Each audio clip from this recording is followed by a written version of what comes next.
Good morning. Today we're going to be talking about men's mental health. Although the Men's Mental Health Month is past, we know that it's important to consider mental health at all times. Good morning, Dr. Sass. It's a pleasure to have you and Dari on the program. Good morning, Dr. Pamela. Great to be here. Thank you. So let's kick off with you, Dr. Sass. Can you tell us what is mental health? And in particular, why are we concerned about men's mental health? Okay, thank you so much for having me once again. So, thank God for the rising awareness about mental health. Gone are those days when people think mental health is all about columenta, madness or absence of madness. So, we now know better, and a lot of people are getting to know that mental health is beyond that. It's actually a state of your well-being. I also like to put it like this: is a state of your psychological, your emotional, your behavioral, and social well-being. In brackets, your thoughts, your feelings, and your behavior that enable you to attain your highest possible potential. That's one. Handle normal stresses of life or cope with normal stresses of life. That's two. Work or live productively, work or relate productively anywhere you find yourself. That's third. Then fourth, offer meaningful service or contribution to your society, meaning that whatever affects your psychological, social, emotional, behavioral well-being, or your state of thoughts, feelings, and behavior, in which any of these four is affected, then your mental health has been affected. And the reason why it's important is the fact that, especially for men's mental health, is the fact that so over the years, it's been observed that men's mental health is on the decline because they rarely get to talk about it.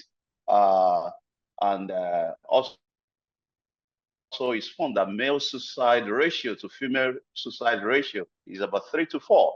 Even though women attempt suicide more, like 2 to 4 times more, but the real suicide itself is like 3 to 4 in men to 1 of women. And we all know also the stereotype that is associated with suicide or being vulnerable among men. They see it as a sign of weakness in our society here. They will shame you, they stigmatize you. And a senator in US, I think 1994, decided to push for this Men's Mental Health Month. Let's start talking about Senator Dole also. And since then, it's been on to create more awareness and normalize conversations among men around mental health. Yes, I think it's so important to talk about this because, in our society, and please, Dari, if you don't mind, you can also join in the conversation here. In our society, we are a very, very macho, we have a very macho society. Men are supposed to be men. You are supposed to man up. You're not supposed to be weak. You're not supposed to, what do you mean about feelings? Who has feelings? Men don't have feelings. Men are strong. Men are, this is the perception that men are supposed to have in our society. So when you start talking about men's mental health, men are, and I was looking up statistics, men don't even if they have thoughts, they will not consider even speaking about it. They think that to speak about it is shameful. So how do you reconcile that now with what it is we're talking about? You're telling people, talk about your feelings, talk about your thoughts and so on, in a society that is as macho, shall I say, as our own. All right. So the reality is this: a lot of belief systems need to change in our society. What you're doing with DoctorsOnAir is part of what we change the belief system in our society. Thank God for the new National Mental Health Act 2021 that was officially declared in 2023 January in Nigeria. So gradually we're getting there. But one thing I need to say to this is this: at individual level, starting from you and I, at your workplace, at your family, at home, among your peers, let's start changing the narrative that opening up is a sign of weakness, diminishes your masculinity. Rather, it's actually a sign of strength. The fact that you are secured enough to open up and to be vulnerable is a sign of strength within you. When you struggle to open up, when you need to talk, it means that you're not secured inside you. And this is the way we should start normalizing it. Opening up is actually a sign of strength. It doesn't diminish masculinity. And on the side of families and friends of men or lovers of these men, we must all start embracing or getting to know about what we call the mental health first aid, which was proposed by World Health Organization, because it's not easy for these men to open up. So if we want them to open up and start conversing and start talking about what they're dealing with, you also must be equipped with how to receive this conversation and support. And that comes to the mental health first aid model called Hagi model, which includes you must actually be able to listen non-judgmentally, the L of the Hagi. Once your facial expression, your verbal communication is judging them, you're going to shut that man down.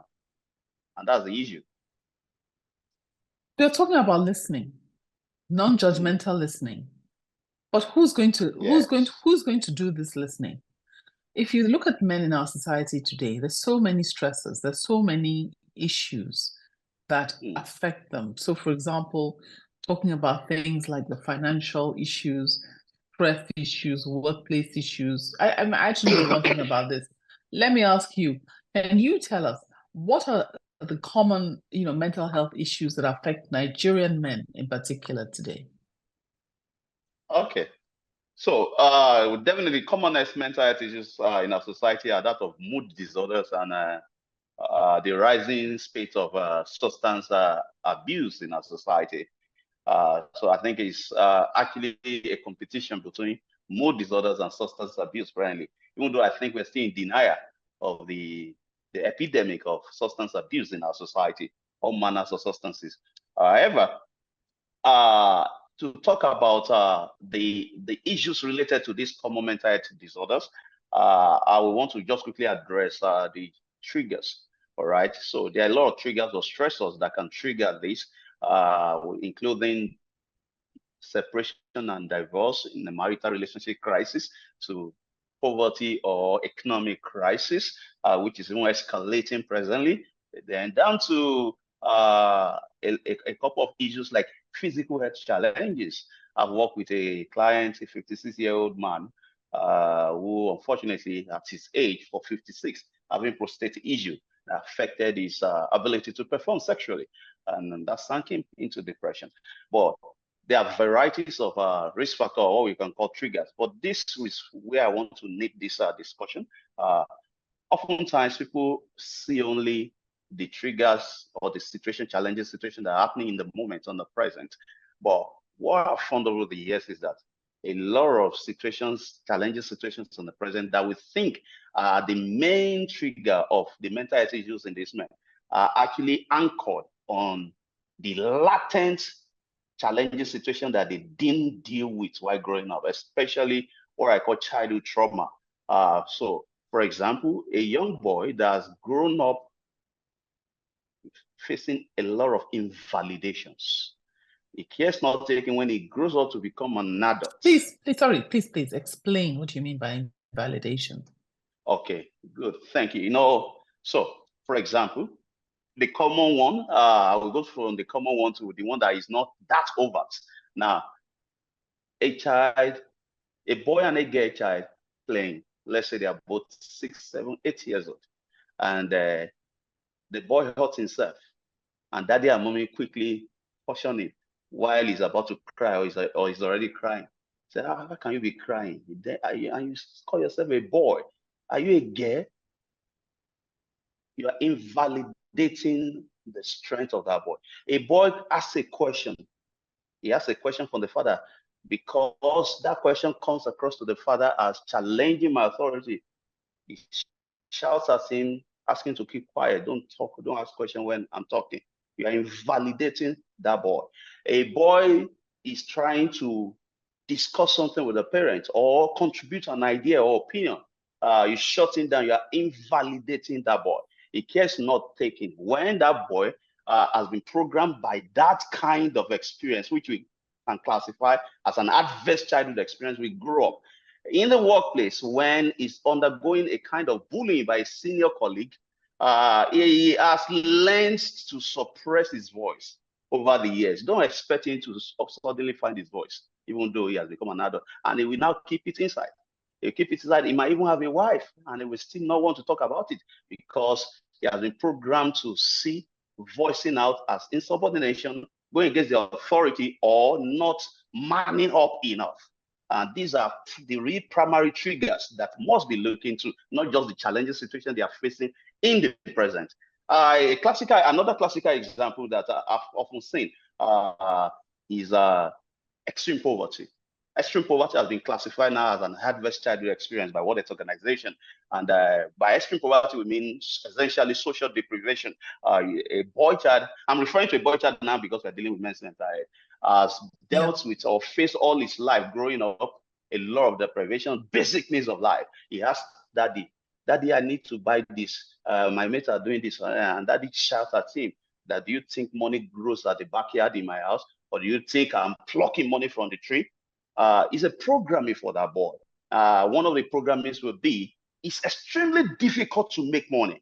So when that boy grows up to become an adult, he's running with a mentality, a programming, and he tries to put in his best to make money, but the best is not delivering what he will call an average economic result. Then it's a confirmation for the programming he has received from growing up that it's difficult to make money. Then maybe I should just give up. Maybe I cannot even make this money. Hopelessness sets in. And before you know it, from hopelessness to depression. And from depression to suicide. Thank you very much. Oh, Barry, can you tell us about what you're finding are common causes, or perhaps what is behind the rising incidence of suicide in men in our society? All right, thank you so much, Dr. Pamela. There are so many issues that affect men, just like Dr. Osas has mentioned. And some of the findings we've gotten, even from our work at ASAD, shows us that the family is where most of these things come from. You know, comparing children down to some of the post-traumatic stress disorder that some of these children might have faced. You also look at some people that also even stay in the north or stay in states where there's terrorism. So there are issues and challenges that also go on there.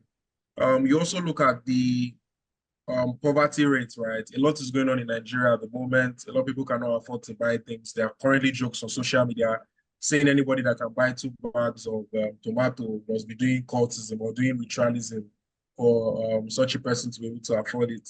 And then also just general despair, right? When you look at mental health has to do with how do you handle the normal stresses of life?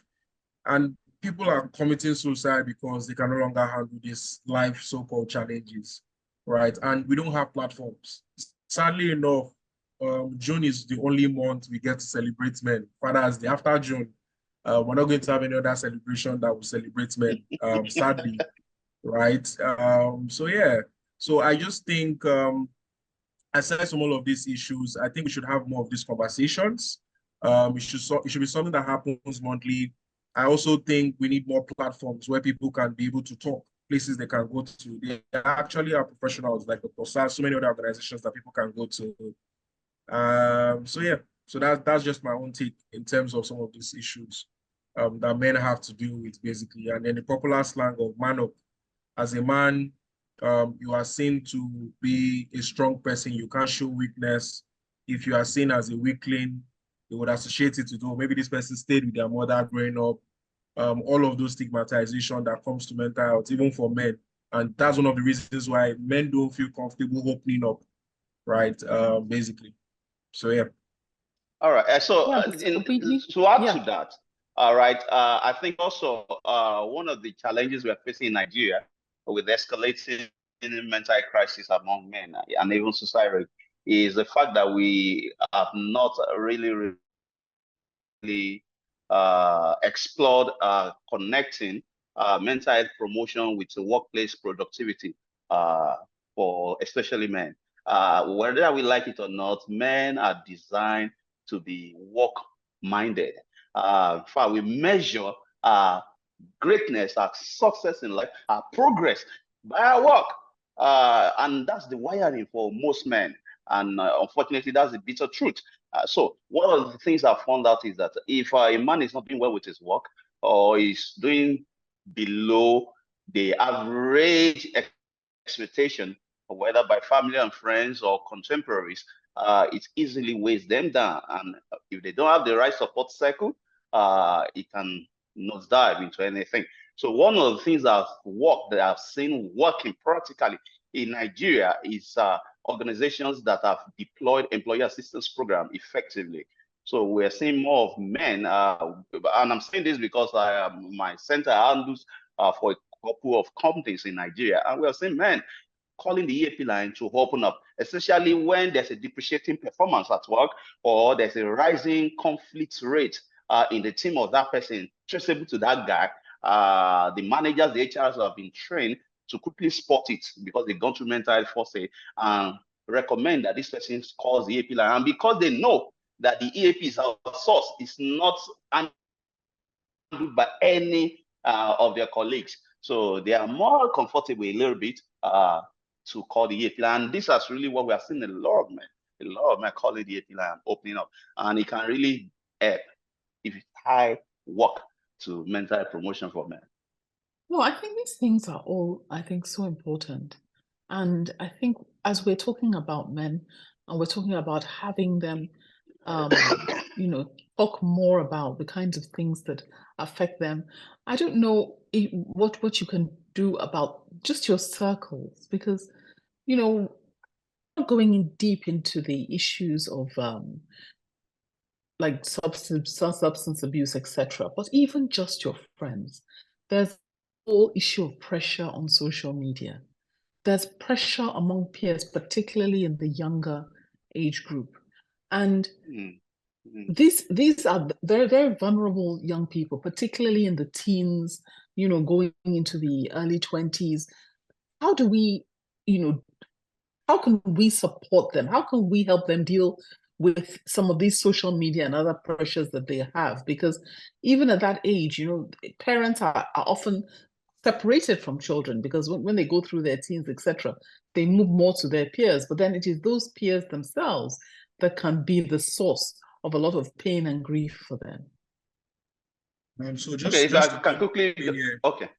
Yeah, so just to come in here, right, we need a lot of mental health advocates, right? We need more conversations like this, like I mentioned, conferences that can give. I don't know how many men conferences exist, right? Please correct me if I'm wrong. We need more of these conferences from the churches, even at the workplace and all of those things. And just even add to what Dr. Osas mentioned earlier in terms of the workplace has also become toxic. So in being able to help people, I would also say anyone listening to this, we need to be able to encourage mental health first aid, mental health training, because the younger generation are in the cancel culture, meaning once you talk something that is off point, people are so quick to cancel you, right? But most times, one of the things I've been able to understand is that people speak from a place of ignorance, right? So why don't we focus more on educating people, right? So if we have more people educating people, we have more mental health advocates, we have more male social media influencers that are having conversations around this. Because nowadays, people are running skits, right? Can we have skits that address mental health issues so that you're also able to use that social media space to also be able to educate people, so that people are also able to understand some of these issues as well, basically. And also, let's have a platform where people can know that, okay, yeah, mental health professionals, right? Male mental health professionals that can easily relate to them. If we can even have more mental health conversations for men, I'll be very happy to see, a men-focused support group, which is something I'm also thinking about in Assad, that happens every month, when men can come, just men alone, and just express themselves. So I think that would really go a long way in terms of, causing some changes as well. And also, if the women can also create an enabling environment for men to be able to speak, right? As a man or a married man, you don't want to, most men are not looking forward to going home, right? They are staying extra in the car because they feel like going to their wives is going to cause more headache, more responsibilities on them, and so they don't want to talk. So are the women creating a safe space for these men to come back to, so that they can be mentally okay? So these are conversations we need to have, and also provide reasonable solutions as well. So yeah. Okay. So just add to what Dari has just actually described. I will come from the angle of building resilience capacity among men. So with the advent of social media, there is a lot of opportunities flying all over. to weaken your mental resilience or mental toughness capacity. All right, because the more you compare yourself, the more you focus on what you don't have, what you lack, the weaker your mental toughness becomes. However, this is what we say: the best time to build the resilience capacity of a male child or of a man is when he was a male child, when he was a child, at least before the age of 17. That's the best time to build the resilience capacity of that boy, all right, or a man. But the next best time is now. So a lot of men have gotten their resilience eroded over the years, all right, because of environment that didn't create the avenue for learning it. Some, the environment even took away the avenue for learning it. For example, a boy was supposed to do something, and because the parents are scared that it can affect him, they get a nanny or they get a housemate to do that thing for him. Meanwhile, learning from failure is a way of building resilience capacity and building that boy up for the man that he will become when he starts facing life. Another way to start building capacity is now. The next best time is now. And this is where self-development comes in. Dr. Pamela, the truth is this: in our society today in Nigeria, it's majorly women that consciously seek for self-development. It's majorly women. I'm in the space of training, I'm in the space of coaching, executive coaching, psychotherapy. Even for organizations, we have about 72 companies signed on to us. It's majorly women. It's not at any cost to these men. Companies have paid for it already, but still women that will seek it. So men have this mindset that it's all about money, it's all about work, money, work, money. We must start normalizing conversations around promoting the value of self-development. For example, if you don't have it, you don't have it. That is resilience. If you don't have it, you will struggle to regulate your emotion. And emotions cannot be destroyed. They are energy. You got to learn to convert them. And if you don't learn it, then the gaps will show. And that's the reality. Wow. No, I think we need to certainly have more conversations like this, and we need to take it further. But I think that unfortunately time is fast spent. We have to sign off now. So do you have just a few last words for our listeners, Dr. Osa? Okay, so to any man listening to me, all right, your mental health is tied to everything you become. Mental health is not the absence of madness. Delete that from your dictionary. It's tied to everything you become: your productivity in the workplace, your ability to relate well with your spouse and your children, even your sexual enjoyment with your wife, and what have you. So prioritize it. No mental health, no health, no wealth. Dare, any last word? All right, so my last words would just be for everyone to just take care of their mental health. There are organizations you can reach out to if you are suicidal or depressed. So you could reach out to ASAD's Mentally Aware, Dr. Osa's organization, and just get the help that you need. Yeah. No, don't you actually part of the suicide aware? Where's the phone number?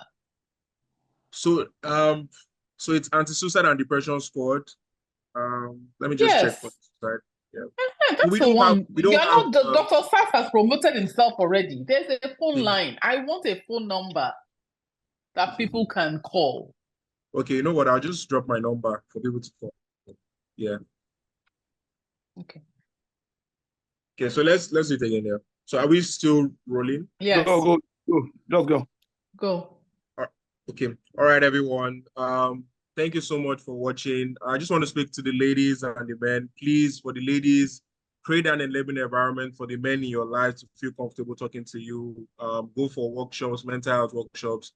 And for men, please do not take your lives. There are platforms, there are organizations you can reach out to. You can also reach out to Asaj. You can dial the number 0708-775-9673, and we'll connect you to a therapist so that you can get the help that you need. So thank you so much. Thank you. Thank you very much. Thank you for watching. Please like, share, and subscribe for new video updates.